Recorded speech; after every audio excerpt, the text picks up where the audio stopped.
Okay, today's daf is Nedarim Ayin Dal and Nedarim 74. This daf yomi brings us back into the days of Yevamos. Back in Maseches Yevamos, we learned that if the law is that when a woman is married to a husband, if he dies and he has no children, she is no felisly yibum. She falls to yibum with her husband's brother. And her husband's brother either does yibum, marries her, or he does chalitza and he severs the marriage. If there are two brothers who are surviving, then she falls to yibum with both of them. What's the relationship between her and her brother-in-law before the yibum takes place? So then there is a question, there's a dispute. Some say there is a zika. And this zika means that we view them as quasi-married, because since she's kind of married to him, because he has the rights to marry her before anybody else, so therefore for certain laws, if she commits adultery, it's like an adultery, for example. Whereas others say, no, we don't say zika, that there's no zika. And others say, we say zika when there's one brother, but not when there's two. So that's the context, the beginning of our conversation about our Mishnah. So it says our Mishnah, Shemeres Yavam, is a woman who's waiting for Yibum, Bein Yavam Echad, Bein Shnei Yavamim, whether with one brother-in-law or two brothers-in-law. Rabbi Eliezer Omer, Rabbi Eliezer is of the position, Yafer, that the husband can annul the vow. And the Gemara is going to explain, what are we talking about here? Are we talking about one husband, both husbands? We're talking about a stage of arusa in combination with the father. Gemara is going to explain that. Rabbi Yeshua Omer. So Rabbi Eliezer says the husband or husbands can annul the vow. Rabbi Yeshua says Omer la'echad of shnayim. Rabbi Yeshua says la'echad, one of the husbands, if she has a zika with one of the husbands, with one brother-in-law, he can annul it. But if there's a zika with two, then since there are two zikas, there are two brothers-in-law, there's no zika, and so therefore neither one can annul the vow. Whereas Rabbi Akiva says, Lo echad v'lo shnayim. Rabbi Akiva says, doesn't matter if she's married to two or even only to one, neither one can annul the vow. So again, Rabbi Eliezer says, even if she's married to two, the vows can be annulled. Rabbi Yeshua says if she's married to one, if she has a zika with one, there's only one brother-in-law, the vow could be annulled. Rabbi Akiva says, even if there's only one, the vow cannot be annulled. So, Amar Rabbi Eliezer, or Sir Rabbi Eliezer says, Ma im isha shekana hula atzmo, hariu mefer nidareh, just like if, says Rabbi Eliezer, just like a regular woman, if a husband just marries her on his own, he can annul her vows. Isha sheknuo min hashamayim. Here, this case, this woman, she was given to him over by heaven. By the case of Yibum, it was automatic from Shemayim. For sure, he can annul her vows. Amar lo, Rabbi Akiva. Rabbi Akiva responds to Rabbi Eliezer, lo, im amris be'isha shekanu hula atzma. If you want to say this by a woman that he can annul her vows, why? She'en la'cherim ba'arishus. Because nobody else, in this case of this woman, has any authority over her. She's entirely betrothed to her husband. How are you going to say this by a woman who is, in the case of a Shemeres Yavam, when there's more than one Yavam? So there's more than two people who have access to her rights. So how can you say that they can annul her vows? It's not just one husband. So Amaro Rabbi Yeshua, so Rabbi Yeshua says to Rabbi Akiva, that's your argument? Akiva. Okay, your argument makes sense by two Yavamim. And if she falls to Yibam before two brothers, that's why they can't annul the vow. What are you going to say about one Yavam? Amaro. So Rabbi Akiva responds, Eina Yavama Gemurah Yavam Kishem Sharusa Gemurah Isha. So Rabbi Akiva responds with a very lumdish answer. he says the Yavama, she's not completely married to the Yavam. The woman who falls to Yibam, the connection is not as strong as the Arusa is to her husband. When the woman is betrothed, the husband can annul the vow in shutfus, in partnership with her father. But the relationship of the Yavama to the men she falls to in marriage, it's not as great. It's not as strong. And so therefore, you can't annul the vow, even if it's just one Yavam, even if there's just one brother. So the Gemara says, well, it makes sense. Let's analyze this argument.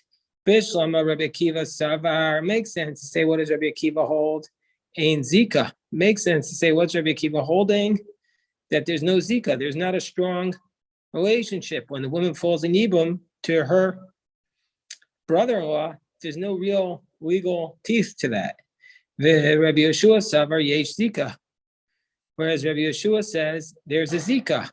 That's why he says if there's one brother, they can annul it because there's a Zika. El Rabbi Eliezer, my time I. So why does Rabbi Eliezer say that if there's a Zika, if there's even two brothers, they can annul the vow? What's Rabbi Eliezer's logic? Yesh Zika. If there is a Zika between them, still, it should be a big problem. Ein Berera. We don't know who's going to be her zakuk, and we don't know who's just going to be her zakuk, and who's going to end up being her husband. And so therefore, both of them shouldn't be able to annul the vow, because since at the moment they're annulling the vow, it's not clear who is the actual husband. Therefore, their annulment, it should be nothing. Because the Torah says, Isha yikimenu, v'isha yifarenu. We need to know who is the one doing the hafara. So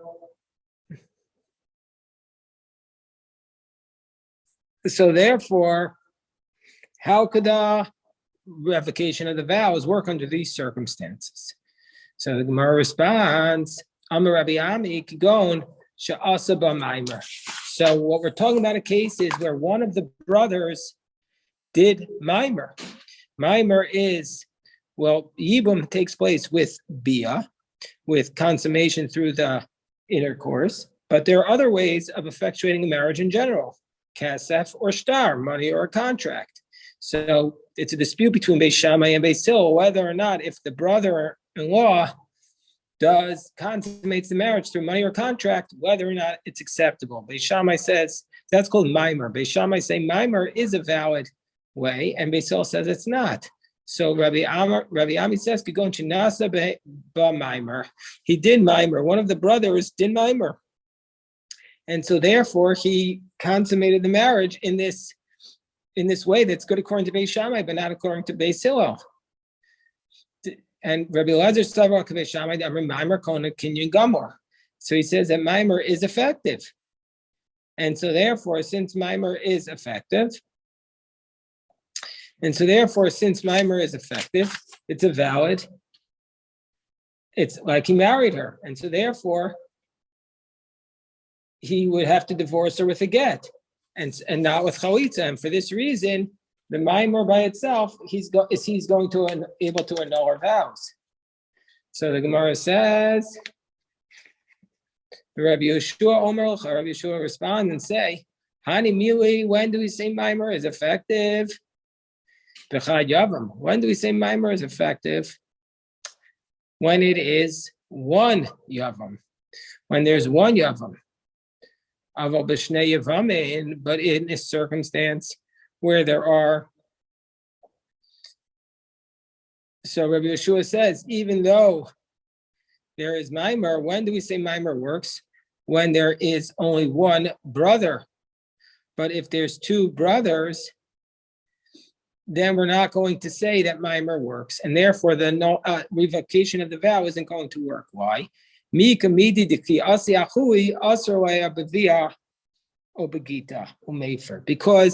even though they've done Maimer, even according to Beis Shammai, if the other brother comes and has bia with her, he has intercourse with her, or he gives her a get, then she's going to become prohibited on the first brother. It's able to uproot the mimer, and so therefore, how could it be that his ability to be with her will be uprooted, but he still is able to revoke her vows? I'm reading the Ran. The Ran says that even if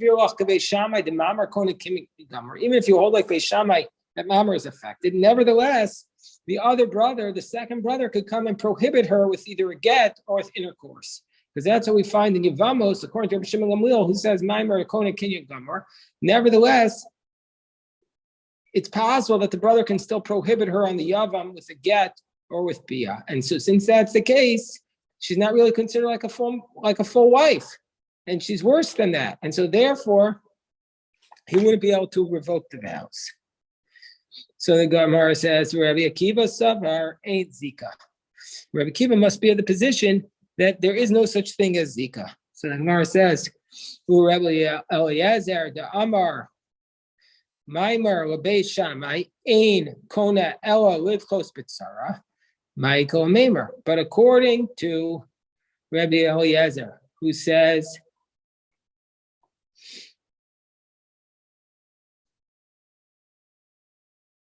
Maimar Labei Shammai is not Kona. It's not going to say like he's fully married to her, but the only thing it does is that in this circumstance where two sisters end up falling before one surviving brother for Yibum, if he did mimer with one of the brothers, if he did mimer with the first wife, all it works is it pushes off the other wife from falling to him in Yibum, Michael and Maimer. What's the reason why Rabbi Eliezer says that even in a circumstance where there's two Yavamim, we're going to say he's able to do the revocation. You can't say that it's because he did mimer according to Rabbi Elazar, though we're not saying Rabbi Elazar, according to Rabbi Elazar, who says that mimer Beit Shammai is only effective at pushing off the second sister from Yibum. Under those circumstances, why would we say the first brother can do Yibum? You can't say that it's because he did mimer, because even according to Beit Shammai, according to this position of Rabbi Elazar, it only works to push off the second sister from being able to do, from having a zika with him, from Yibum. So therefore, Mara says, so what are we talking about here? Now we're talking about a case where one of the two the brother died, and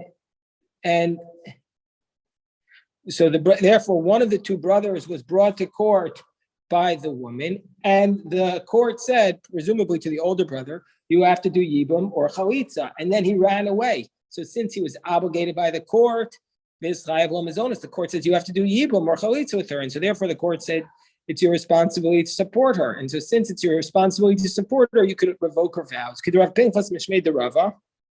Who says, whatever woman who makes a vow, al das bala he no deres. And so therefore, once he's obligated to support her, we say that everybody who makes a vow does it with the consent of the owner. And so therefore, we're going to say the same thing by Yavama, but in this case, that since the Yavam is obligated to support her, therefore she makes the vows on his consent, and so therefore he can annul the vows.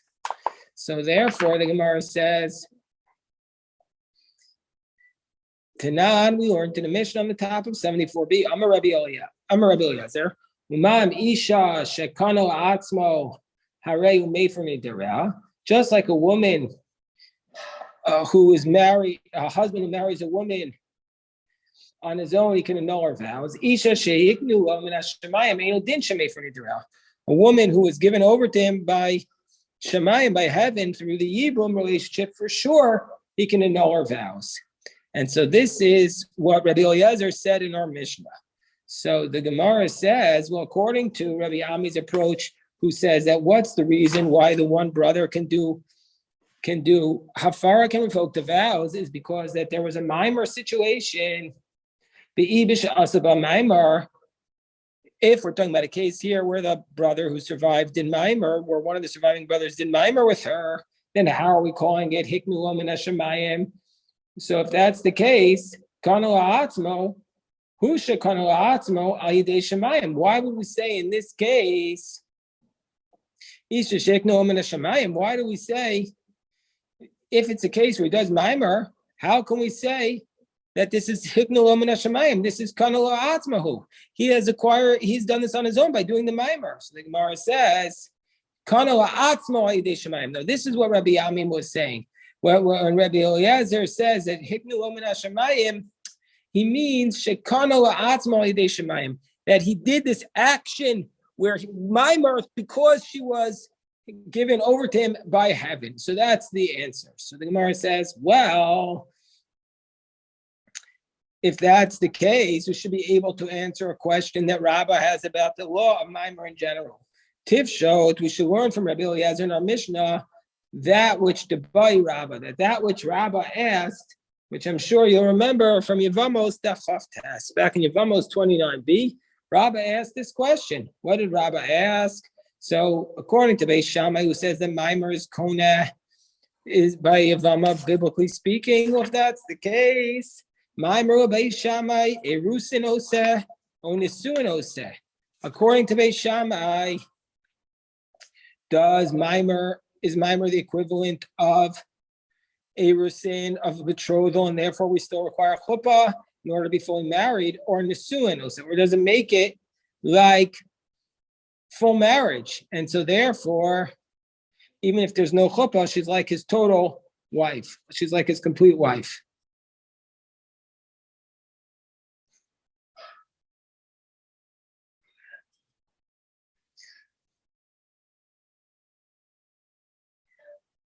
So the Gemara asks, Tifshot, Dinisuin Asa. Let's prove from this case of Rabbi Eliezer in our Mishnah, the answer to Rabbah's question is that she is fully married. Because if it's just an Erusin case, if it's just a case of betrothal,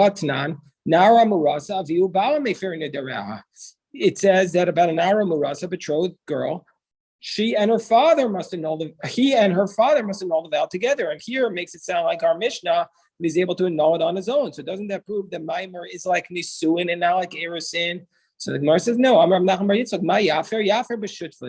no, it means that he can revoke her vow in partnership with the father. Indeed, we have another brayso that says, like Rabbi Ami, Shomeres Yavam.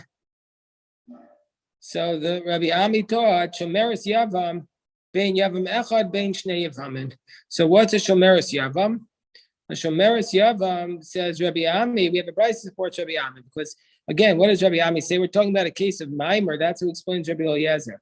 So it says in the brayso, if there's a girl who falls to Yibum, Ben Yavam Echa Ben Shnei Yavamim, whether it's one Yavam, one brother or two brothers, Rabbi Eliezer Omer Yafer, Rabbi Yeshua Omer Echad V'lo L'Shnayim, Rabbi Kiva Echad Lo Echad V'lo L'Shnayim. That's basically a restatement of our Mishnah. So Amar Rabbi Eliezer, Mam Isha Shein Lo Chilot Ba'ad Shelo Tavo Reshus. According to this brayso, we have a different explanation of their shitos. Again, Rabbi Eliezer says you can revoke the vows even if they're two brothers. So it says Rabbi Eliezer, just like if there's a wife who is betrothed, Shein Lo Chilot Ba'ad Shelo Tavo Reshusa, where he doesn't really have a portion jurisdiction over her until she comes into his domain.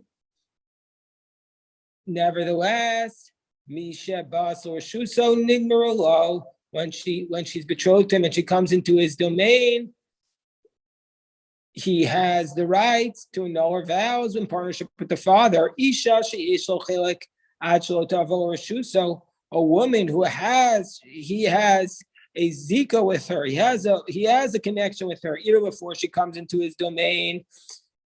Mishebas or Shuso Inodinship Tigmarol, from when he comes even more into his domain, wouldn't he be able to for sure annul her vow? And so we see from here that he's taken the relationship when he's annulling her vow to another level. Isn't it obviously the case that he's moved from a regular zika, to a case of Maimer? And this is exactly what Rabbi Ami is saying. And it says Rabbi Akiva and Rabbi Akiva. So that's why this price is support for Rabbi Ami. And anyway, the price it continues. If you say by a woman that he's able to betroth her on his own, nobody else also can annul her vows. Tomar be'isha shehiknu min hashamayim kishem sheyesh lo chelek ima chelek kach yesh lacherem chelek. The case of the Yavama is totally different because there's more than one person who has the right, the jurisdiction over her, because she falls before both brothers. So Amar lo Rabbi Yoshua, and Rabbi Yeshua responds, Akiva dvarecha b'shnei Yavamim ma tamei sheva yamim. He says, okay, your logic is only good by two women. But by two brothers, but what about when there's one brother who survives? So Amar lo, so Rabbi Akiva responds, Rabbi Yeshua, kum chilaknu al Yavamim echad v'al shnei Yavamim. So he says, we don't draw a distinction between one Yavam and two Yavamim. Bein she'asa b'maimer or bein she'lo asa maimer. Kishar dvarim kain Nedarim. He says, we don't draw a distinction in general, but he gives a different answer than he gave in the Mishnah. He says, we don't draw a distinction in general between one Yavam and two Yavamim, and we don't draw a distinction between Maimer or whether Dinat and Mamar. And just like in other areas, we don't say that the Yavama is like an Arusa. So too, also with respect to vows, though she's not like an Arusa. And so therefore, the Yavam cannot annul her vows. And the Gemara is going to explain later on this answer of Rabbi Akiva to Rabbi Yeshua with respect to the fact that he does not say the law is like in Arusa. And B'lashon hazeh Amar ben Azai, when Ben Azai heard Rabbi Akiva's logic, he said, Chaval lecha ben Azai shelo shimashta es Rabbi Akiva. He says, woe to you, Ben Azai, that you didn't serve Rabbi Akiva, because Rabbi Akiva was such a great man that he knew how to respond to Rabbi Yeshua with just tremendous logic. What a powerful phrase. What a powerful phrase. Woe to you, Ben Azai, that you did not serve Rabbi Akiva. So the Gemara, just to conclude this Gemara so that we see the proof, he says very explicitly, on top of 75a, my Tanya Kavasi Ami. What do we say that the Bryce supports Rabbi Ami? Because it says Bein she'asa bein mamar, bein she'lo asa b'mamar. Whether or not he did the mimer, or not, we're going to say that he can do the annulment. So we see from here that this is indeed. Rabbi Akiva says to Rabbi Yeshua, whether or not he did the mimer, it doesn't matter, and this is indeed a proof that Rabbi Eliezer was talking about a case of Maimer, like Rabbi Ami said, or Inami, or else you could also bring a proof from the Reisha. The Katani Mishim Niknasa or Shusa Nigmerlo. The Idol Kaddish, my Nigmerlo. So if he hadn't done it when she entered his domain, it's like he made another higher level. So if he didn't do Maimer, then what was the Nigmerlo? Tishaminei Asaba Maimer. So for sure you can prove from here that they actually did Maimer with her. And now the Gemara says, Mayu Kishar Dvarim Kain Nedarim Dekatani. So what does the Bryce mean by that line? So Amarava Achel Katani. Tamoda, don't you admit in Chayavin Skila Kinara Marasa? Don't you admit that if the Yavama would have adultery, she would not be liable for stoning like the Nara Marasa? And so therefore we see that the Yavama is not so we see that the Yavama is not like an Arusa. So Amar Vashi Masnisim Nami Deka. Indeed, we can learn this out from the Mishnah, as Rabbi Akiva's response is Ein Yavama Gemura Isha Kashem Sharusa Gemura Ish. Meaning to say that the Yavama is not like the Arusa, and to say that she'd be liable for stoning. Okay, so everybody should have a beautiful Shabbos, and we'll review this stuff on Shabbos. Thank you.